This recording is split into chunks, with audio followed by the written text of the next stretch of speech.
soberano Pai Celestial, no poder do nome do nosso Senhor Cristo Jesus, nos abençoa e nos guarda, nos ilumina e nos guia por um bom caminho.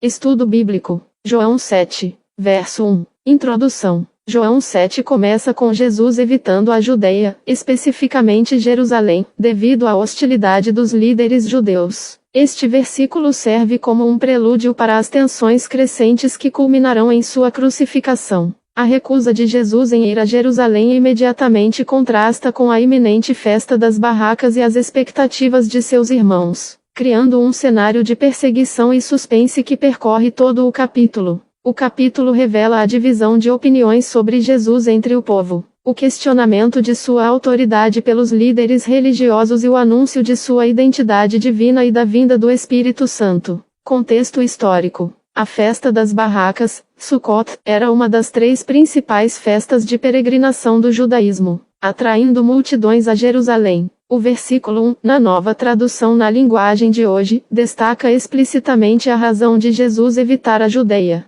O perigo representado pelos líderes judeus que buscavam matá-lo. Este temor é alimentado pelo crescente conflito entre Jesus e as autoridades religiosas, demonstrado nos capítulos anteriores. O desejo dos líderes de matá-lo e a divisão de opiniões entre o povo sobre a identidade de Jesus demonstram a crescente crise. A lei era frequentemente invocada em discussões sobre Jesus, mostrando a tensão entre a tradição estabelecida e a nova interpretação apresentada por Jesus. A referência à lei e à identidade do Messias, versículos 19 e 42, demonstram a polarização entre os que viam Jesus como cumprimento das profecias e aqueles que o rejeitavam. Interpretação. João 7, 1. Ilustra a realidade da oposição que Jesus enfrentou, uma oposição que, em última análise, o levou à cruz. Do ponto de vista teológico protestante, a decisão de Jesus de evitar a Judeia não é um ato de covardia, mas uma demonstração de sua perfeita submissão ao plano de Deus para sua vida.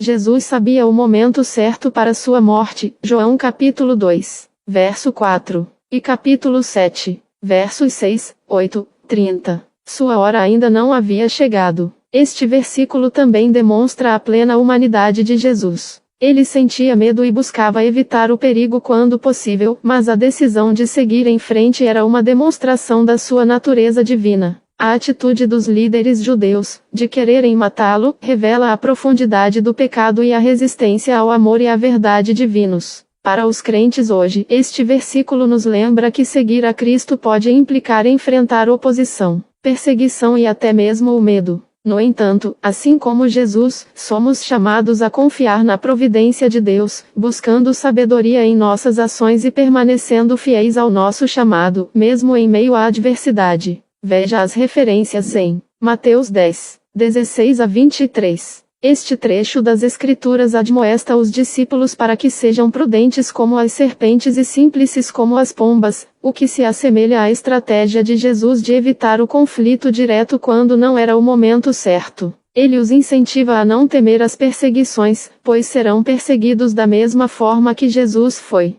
Assim como Jesus, os discípulos devem estar preparados para enfrentar a oposição, mas não devem buscá-la desnecessariamente. Mas não devem deixar de falar a verdade. Hebreus 12, 2 a 3. Fixemos os olhos em Jesus, o autor e consumador da nossa fé, que, pela alegria que lhe fora proposta, suportou a cruz, desprezando a vergonha, e assentou-se à direita do trono de Deus. Pensem bem naquele que suportou tanta oposição dos pecadores, para que vocês não se cansem nem desanimem. Assim como Jesus não desanimou, mas suportou as provações, os fiéis também devem se manter firmes na fé. Estes versículos ajudam a entender que o medo de Jesus não significa fraqueza, mas sim parte de um plano maior e o entendimento do tempo estabelecido por Deus. Além disso, esses versículos incentivam os crentes a seguirem o exemplo de Jesus, suportando os desafios, mas permanecendo fiéis ao chamado de Deus.